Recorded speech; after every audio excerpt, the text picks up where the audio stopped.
जी, मुश्ताक साहब आज निकले हैं जो है नवाज़ शरीफ साहब एंड मरीम नवाज़ अड्डा प्लॉट पे पता कर रहे हैं। वो अपना एक वॉक्स पॉप कर रहे हैं जैसे हम रिपोर्टर्स एंकर्स करते हैं कि हाँ जी, रोटी सस्ती हुई है कि नहीं हुई है। तो निकले तो नहीं सर, तो फिर आगे हम क्या एक्सपेक्ट करें कि अब नवाज़ शरीफ साहब अवाम के बीच में रहेंगे, बाहर ही निकले रहेंगे कि अभी फिर पेट्रोल का जब इफ़ेक्ट आएगा कीमतें बढ़ने का, फिर वापस अंदर चले जाएँगे? मैं ये कह रहा हूँ कि आपको क्यों ये लगता है कि मियाँ नवाज़ शरीफ कोई अवाम में नहीं है या अवाम में अभी आएँगे या उनकी कोई तकरीब-ए-रुनमाई होगी। मियाँ नवाज़ शरीफ को कोई 40-42 साल हो गए हैं, वो अवाम के ही अंदर हैं। ऐसी हुँ, कतई कोई बात नहीं है। आप ये गलतफ़हमी आप या जो आप या तो हमें छेड़ने के लिए आप ये कह देते हैं, नवाज़ शरीफ कब अवाम से जो है ना जब इस मुल्क से उनको जलावतन किया गया, उसके अलावा वहाँ पर भी मियाँ नवाज़ शरीफ ने कोई दरवाज़े बंद नहीं किए।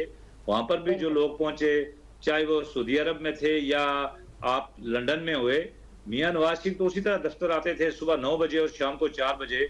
मुझे नहीं ख़्याल कि मियाँ नवाज़ शरीफ जो है ना कभी अवाम से दूर रहे हैं।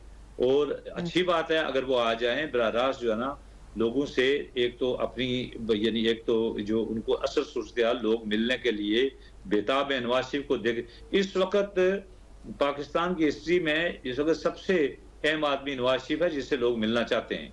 तो इसलिए अगर वो आए हैं तो वो बिल्कुल रूटीन के मुताबिक आए हैं, मामूल के मुताबिक आए हैं और वो मज़ीद आगे इस तरह की सूरत-ए-हाल कुछ लोगों की ये ख़्वाहिश ज़रूर है कि मियाँ नवाज़ शरीफ जो हैं वो जद्दा चले जाएँ या लंदन चले जाएँ, लेकिन उनकी ख़्वाहिश जो है ना वो इस हद तक पूरी हो सकती है कि कभी कोई चेकअप करना हो, तो फिर जाएँगे या कभी अपना रोज़ा रसूल या रोज़ा खुदा जो वहाँ पर मक्का उम्रे की हुँ। अदायगी के लिए मक्का मुकरमा उन्होंने जाना हुआ तो वो ज़रूर जाएँगे, ये एक मज़हबी फ़रीज़ा है। बाकी वो पाकिस्तान के अंदर हैं, 2 सूबों में मरकज़ में उनकी हुकूमत है। सूबा जो नहीं, बलूचिस्तान है मुश्ताक साहब वहाँ हम पर तो वो चाहते कोalition हैं भई, पार्टनर हैं। हम तो चाहते हैं कि नवाज़ शरीफ साहब हमें नज़र आएँ, रोज़ नज़र आएँ, दिन में 2-2 3-3 बार नज़र आएँ। हम तो चाहते हैं भई वो खित्ते के सबसे सीनियर लीडर हैं। लेकिन सर मैं आपसे ये पूछना चाहती हूँ कि कोई मिड टर्म इलेक्शन की तरफ कोई बात जाएगी? ये कल से बहुत हवा गर्म है। बेसिकली एक्चुअली पिछले 48 घंटों से बहुत हवा गर्म है कि जी मिड टर्म इलेक्शन होने जा रहे हैं। तो उस तरफ कोई बात जाती हुई दिखाई दे रही है और क्या वो आपकी पार्टी के लिए, नवाज़ शरीफ साहब के लिए कोई फ़ायदेमंद साबित होगा सर? देखिए जी, किस चीज़ में तो मुझे तो नहीं लग रहा जैसे जो है ना गुफ्तगू करने के लिए, अफ़वाह उड़ाने के लिए पाकिस्तान से अच्छी साज़गार फ़िज़ा कहीं भी नहीं होती।